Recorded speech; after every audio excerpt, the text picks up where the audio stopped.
This is a project that was funded by MII on a completely different arena. It was in cybersecurity, and it addresses the things that we keep hearing every day now, often about somebody intruding our systems and getting our secrets or whatever.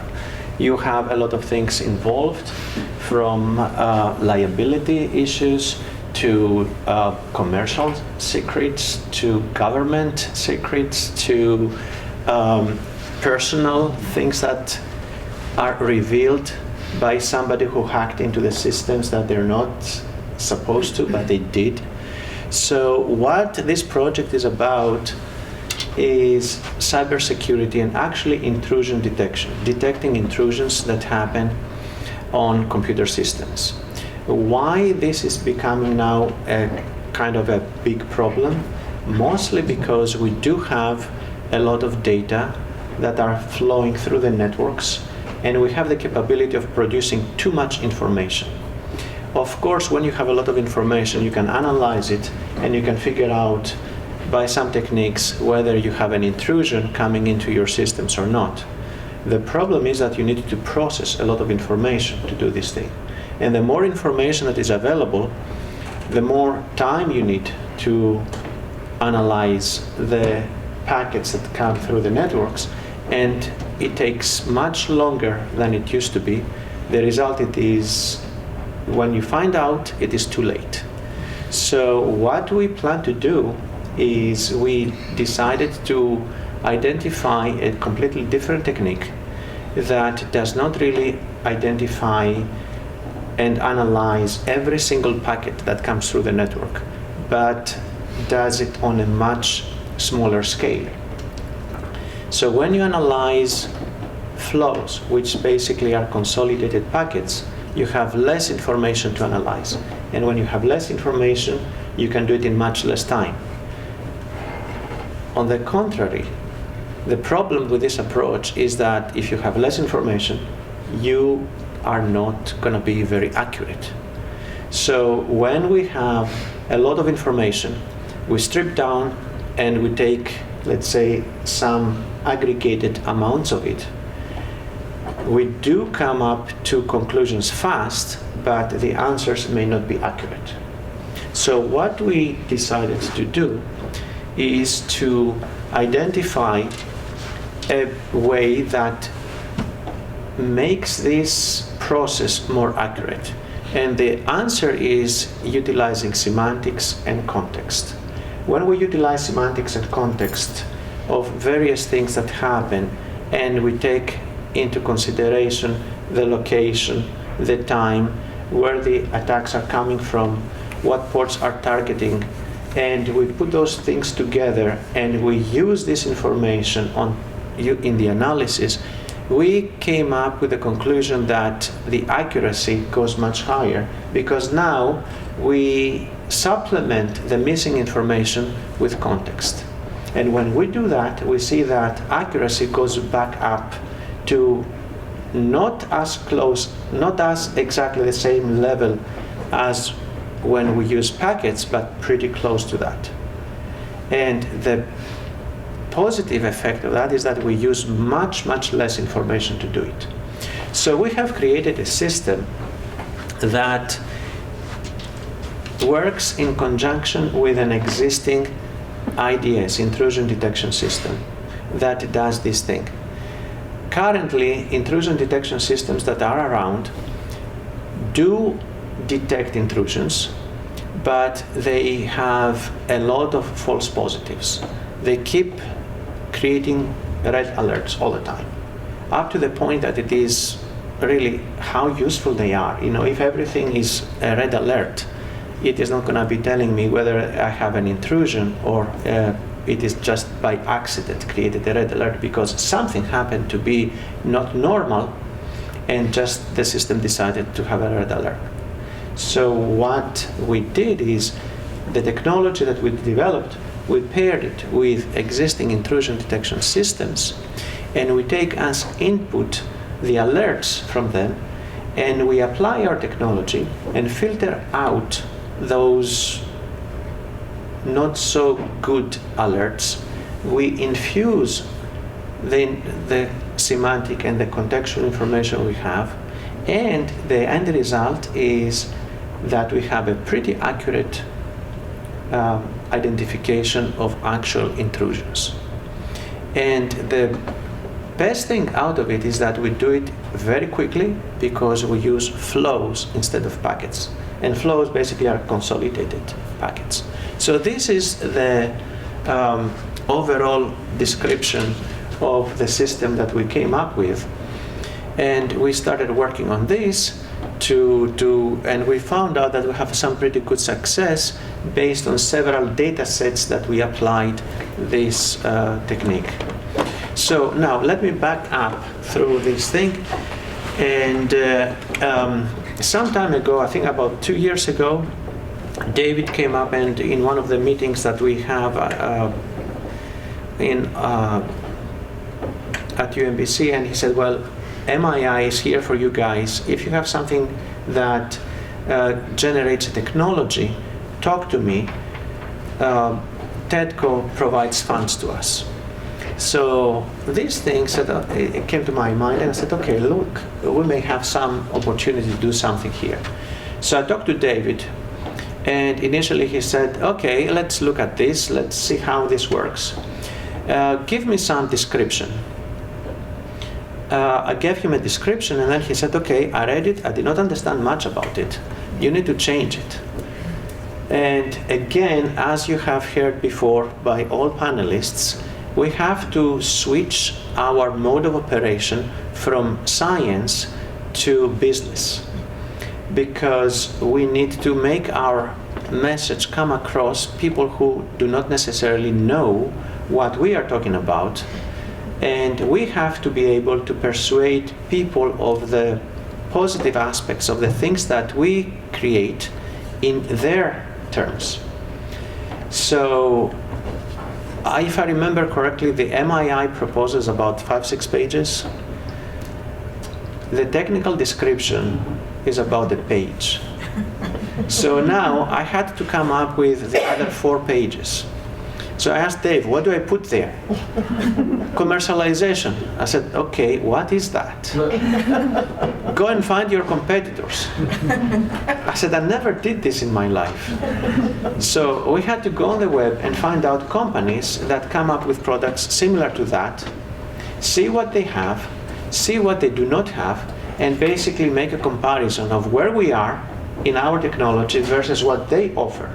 And actually, this is an excellent thing, not only from the perspective of MII, but also for how practical is our research and where are we going.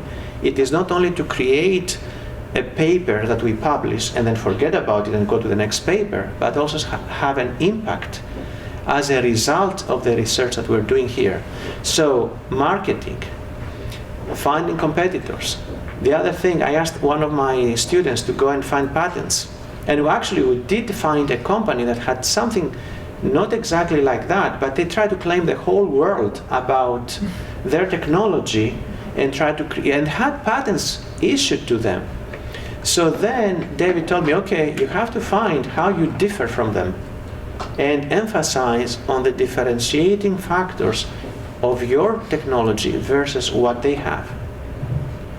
And as a side note, when I read their claims, and I talked to somebody from Northrop Grumman about their product, he told me, oh yes, we have it, we have bought it. And I said, okay, how does it work? It doesn't work, it doesn't do anything. So I said, how do you use it? Well, we bought it, but we don't use it.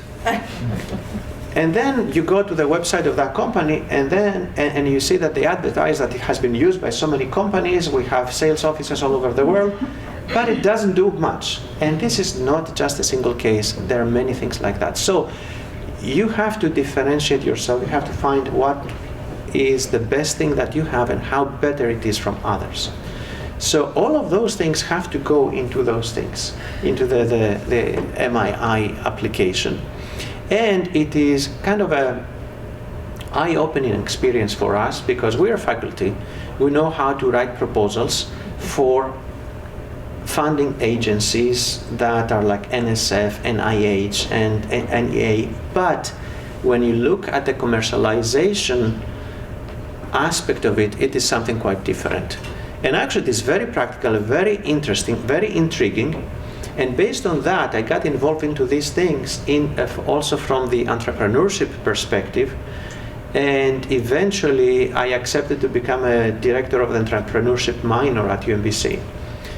And I see through that what the kids at UMBC are doing on entrepreneurship. And some of them have been quite successful. They have created their own company. So our students are ahead of us in this trend. So here we are given an opportunity to actually help us and help them.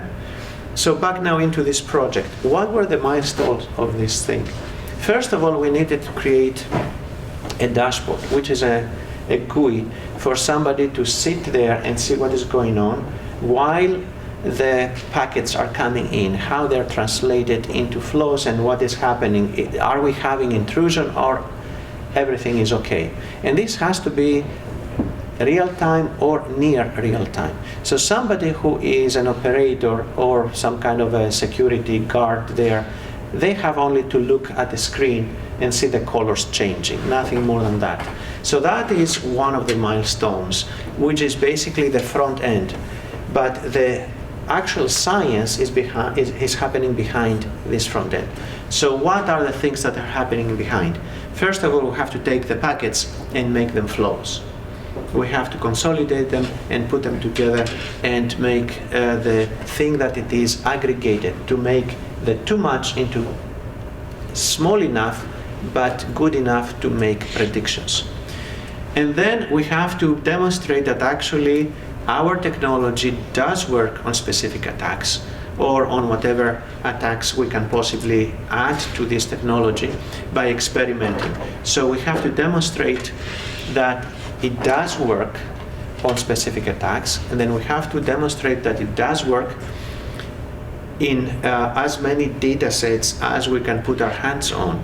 And we have already collected several data sets, and we have made experiments using those data sets, and we did actually see that this technique does have a pretty good success rate of finding true attacks ranging from, let's say, 60 to 90%. So, which is pretty good because the existing IDS systems have a much lower success rate. And at the end, we need to basically see what this approach, how this approach compares with others, because we are living in a technology world. Every month, something new comes up, either a new technology or a bunch of new attacks. So we have to keep updating it, we have to keep current. So these are the milestones on the tool, which we call Craft, that we are now almost at the end of the 9 months period. I think it will be, the last one is by the end of January, early February, we will be done with this. We are done with the milestones, and the next thing is to see how to move it forward to the next stage. So in general, what we have seen from the MII program in this project, first of all, it is good for our research. It funds us, it funds our students. We can do what we have been used to be doing, and we can keep on publishing. We advanced our research, but also it gives us the capability to look at our research from a different viewpoint, from the viewpoint of how practical it is and what we can do to help others by commercializing this technology. So that is basically, it is giving a better eye to us in order to look at our research from a different perspective. And regarding commercialization, there are several things that we have to go and identify the different steps that need to be done to make it an end product. First of all, intellectual property. We filed a provisional patent last year, and a few weeks ago we filed for the actual patent. So this is moving forward. There are a lot of competitors out there, and we have to see how are we going to deal with this, how we can market our product that we are doing. First of all, are we doing a better job than them? And if yes, we have to say so. We have to put it as part of our marketing strategy. And then the next thing is to identify how we are going to move forward towards actually creating a startup company and moving forward. So far, we have been contacted by 2 small companies that have shown interest in this technology, and also a big one. And we will see who are we going to partner with, if this is going to be a new company that we're going to create, or is going to be a collaboration with one of those small ones or with a big one. We'll have to find out. So this is basically the things that we have done so far. And what I would like to conclude it with is that it is an extremely different process. It is extremely valuable. It is very good for what we do, and it helps us look at things and branch out into something new that emphasizes what we do and its practicality to not only our research but also to the community. The goal is to create a new company, to create more jobs, and to make this technology available. So MII has helped us support our research and helped us move towards commercialization of the technologies that we create here. Also, we are done with phase 1. Now we have phase 2 and phase 3 coming up. So this is what I had for you.